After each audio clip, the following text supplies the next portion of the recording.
So, this is lecture 9 on Unit 3, and in today's session, we are going to learn some more about linear maps. So, our main goal is to understand the concept of singular and non singular maps.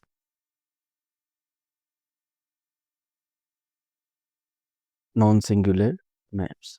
Okay, so recall what we learned in the last few lectures.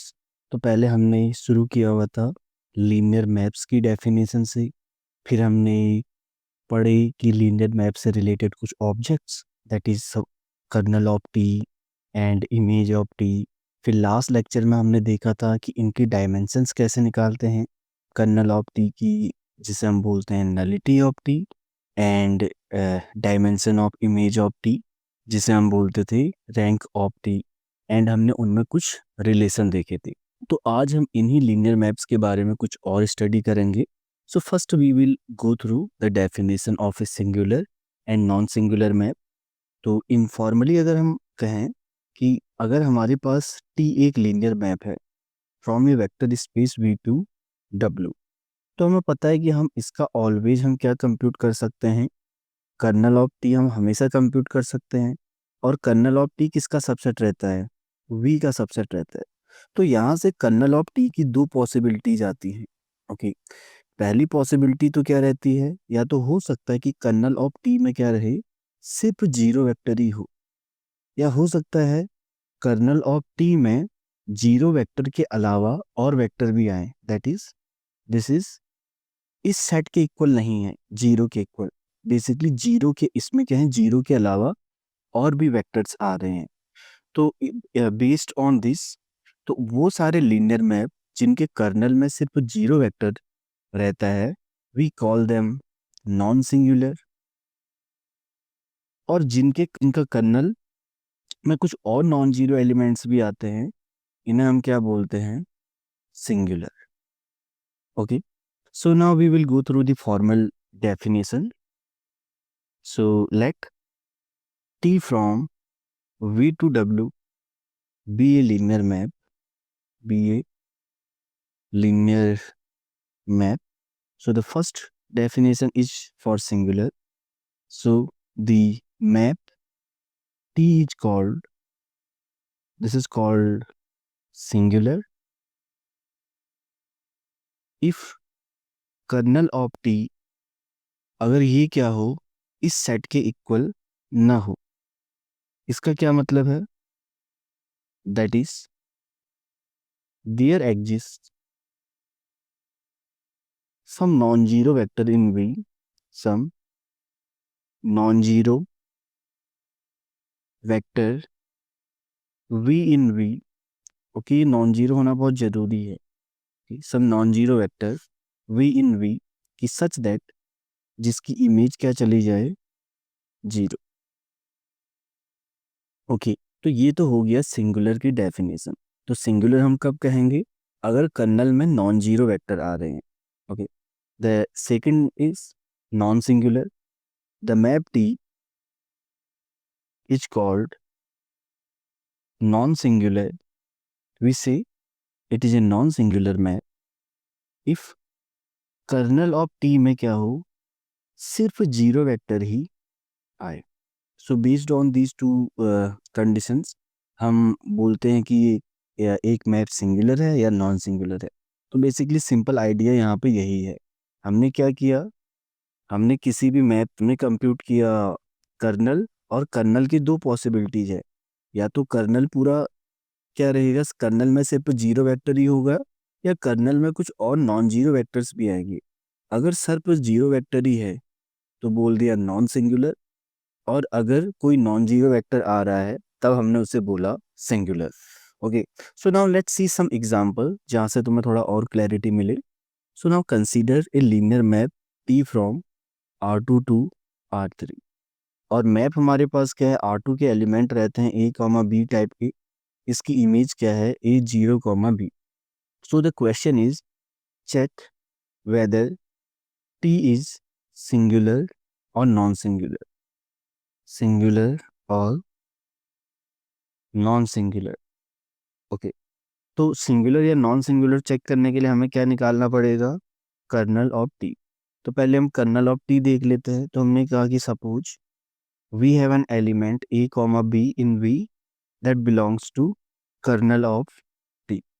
So this implies जो T की image होगी that will be 0 of W, या इस case में W क्या था? R3, zero vector of R3। But image T of A comma B की image कहाँ पे जाती है? A0 B, zero vector of R3 का क्या हो गया? 0। So this implies A equal to 0 and B equal to 0। तो हमने क्या देखा? जब भी A कॉमा B कर्नल में बिलोंग करता है तो A की वैल्यू 0 होनी चाहिए, B की वैल्यू 0 होनी चाहिए। तो कर्नल ऑफ T यहाँ से क्या आया? कर्नल ऑफ T बेसिकली अगर हम डेफिनेशन से देखें, all those elements A comma B जिनकी इमेज क्या होनी चाहिए थी? 0 वेक्टर के इक्वल। बट हमने क्या देखा? ये वाली कंडीशन कब पॉसिबल होती है? जब ए और बी दोनों क्या हों? 0। तो यही पॉसिबिलिटी है। So if you note that this is the zero vector of R2 या zero vector of V, so therefore यहाँ से हम क्या कहेंगे? T इज नॉन सिंगुलर, क्योंकि इसके कर्नल में सिर्फ 0 आ रहा है। और हमने देखा था कि ऐसा लीनियर मैप जिसके कर्नल पे सिर्फ 0 आता है उसे हम क्या कहते हैं? Non singular map. So now let's do one more example. Suppose हमारे पास V क्या है? The set of all two cross matrices। हमें पता है इसके एलिमेंट्स कैसे रहते हैं? A B C D, जहाँ पे A B C D हैं रियल नंबर्स। ओके, तो हमने एक W यहाँ पे क्या है? Set of real numbers. तो हमारे पास एक मैप है T from V to W। T किसी मैट्रिक्स A को कहाँ पे लेके जाता है? सपोज अगर A B C D है तो इसकी इमेज आती है trace of A, that is A plus D. हमने लास्ट कुछ लेक्चर्स में देख लिया है ये लीनियर मैप है। तो आज हम जस्ट चेक करेंगे कि ये सिंगुलर है या non singular. Is T a singular map? क्या ये सिंगुलर मैप है? तो हम पहले सिंगुलर मैप चेक करने के लिए हम क्या करते हैं? कर्नल ऑफ टी कंप्यूट कर लेते हैं। तो सपोज हमने लिया एक डोमेन में एक एलिमेंट और हम एज्यूम करके चले कि वो कर्नल ऑफ टी का मेंबर है। तो ये क्या इम्प्लाई करेगा कि जो T of A B C D होगा दिस विल बी W का 0। बट W यहाँ पे क्या है? रियल नंबर, तो 0 का तो 0 ही होगा। So A plus D equal to, हमने यहाँ पे क्या देखा? This is the 0, so D equal to -A। तो यहाँ से हमने आई थिंक लास्ट लेक्चर में भी देखा था कर्नल ऑफ टी इसका किस टाइप का बनता है? A B C, D क्या होना चाहिए? -A, जहाँ पे ABC क्या है? Real number. तो हम यहाँ पे क्या रियलाइज करते हैं कि अगर मैं A की वैल्यू 1 रखूँ, B की वैल्यू 1 रखूँ एंड C की वैल्यू 1 रखूँ, ओके, तो हमारे पास एक एलिमेंट आता है 1 1 1 -1, जो कहाँ पे बिलोंग कर रहा है? कर्नल ऑफ टी में। तो यहाँ से क्या पता है कि कर्नल ऑफ टी में नॉन जीरो वेक्टर आ रहे हैं। So this set is not equal to 0 of B, क्योंकि इस साइड के सेट में क्या है? सिर्फ एक जीरो वेक्टर आता है। बट लेफ्ट साइड में हमने देखा कि नॉन जीरो वेक्टर भी आते हैं। तो अगर एक ऐसा मैप जिसके कर्नल में नॉन जीरो वेक्टर आते हैं उसे हम क्या कहते हैं? Singular. Okay, so therefore this map T is a singular map. तो तुम चेक कर सकते हो कि लास्ट के फ्यू लेक्चर्स में हमने जितने भी लीनियर मैप देखे, या तुम्हारी प्रैक्टिस सीट और वर्कशीट या जो ऑलरेडी लेक्चर नोट्स मैंने भेजे हैं, तो उसमें तुम्हारे हर लीनियर मैप को चेक करना कि क्या वो सिंगुलर होगा या non singular, and it all depends on the kernel of T. Okay, अब ये सिंगुलर या नॉन सिंगुलर मैप इतने स्पेशल क्यों होते हैं? तो इनसे रिलेटेड एक रिजल्ट है कि अगर हमारे पास एक नॉन सिंगुलर मैप है तो ये बहुत नाइस प्रॉपर्टी होल्ड करता है। So let T from V to W be a non singular linear map, be a non singular linear map. तो प्रॉपर्टी क्या रहती है कि if V1 to Vn is a linearly independent subset of V, अगर ये linearly independent होगा then अगर मैं यहाँ पे टी अप्लाई करूँगा तो ये एलिमेंट कहाँ पे चले जाएंगे, डब्ल्यू में। Then T of v1 to vn is also linearly independent.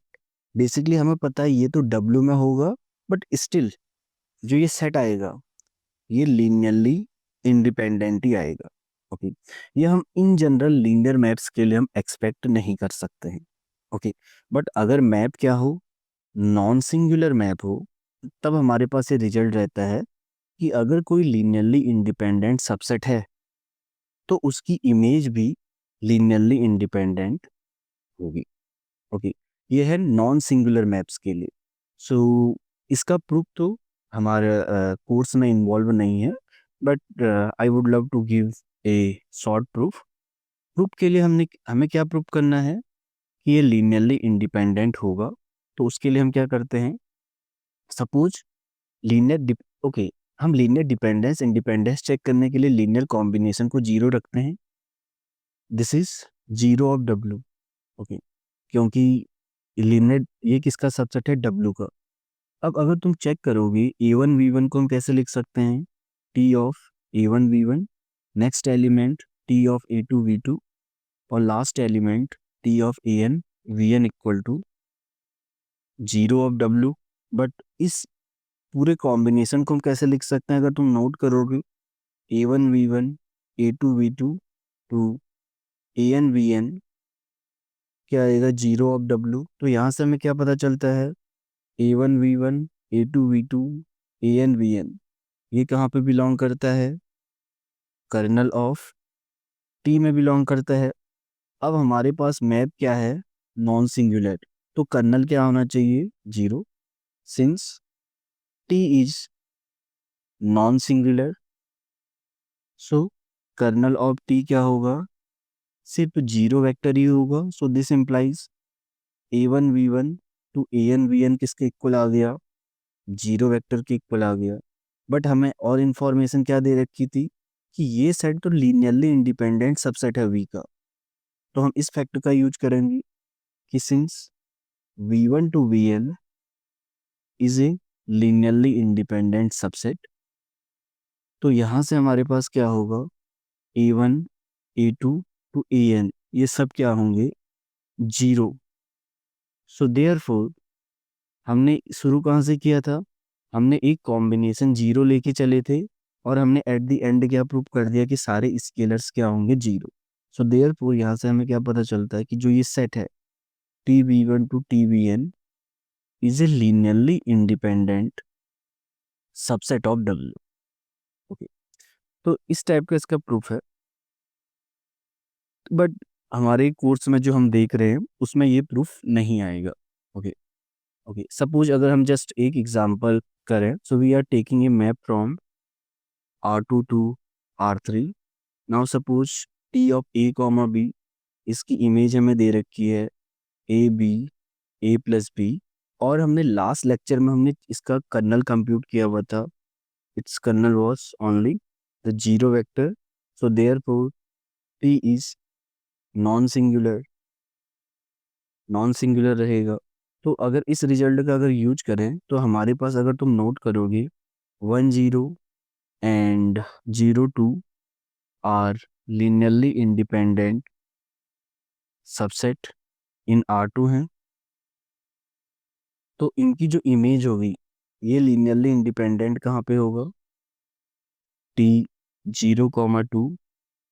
This set will be okay, so this set is a linearly independent subset in R2, so this is a linearly independent set in R3 में हो गई। But t of zero इसकी image यहाँ पे क्या आ रही है, it will be 1 0 1 and 0 2। तो इस तरीके से अगर तुम देखोगे ये भी क्या बनेगा, एक linearly independent setting is linearly independent in R3। Okay, तो ये कई बार तुम्हारे पास में भी हेल्पफुल हो सकता है अगर तुम्हें कोई सेट को लीनियरली इंडिपेंडेंट दिखाना है। बट इसमें किस टाइप के क्वेश्चंस आएंगे वो हम जब हम प्रैक्टिस सीट एंड वर्कशीट करेंगे तब हम देखेंगे। बट मेन रूल हमारे पास यहाँ पे क्या है, इम्पोर्टेंट ये रहता है यहाँ पे कि कोई भी इंडिपेंडेंट सेट को वो इंडिपेंडेंट पे मैप करता है। ओके, सो जो नेक्स्ट इम्पोर्टेंट कॉन्सेप्ट है इस टॉपिक में, that is about isomorphism of two vector space. Okay, अब आइसोमॉर्फिज्म में क्या रहता है, हमने बहुत पहले भी देखा हुआ था कि अगर एक वेक्टर स्पेस की डायमेंशन क्या है, n है, तब हमने क्लास में जस्ट लिखा था this is isomorphic to Fn, और हमने तब देखा था कि हम आइसोमॉर्फिज्म के बारे में बाद में देखेंगे। So we will go through the first we will go through the formal definition of of an isomorphism. So the definition is a linear map T from V to W is called an isomorphism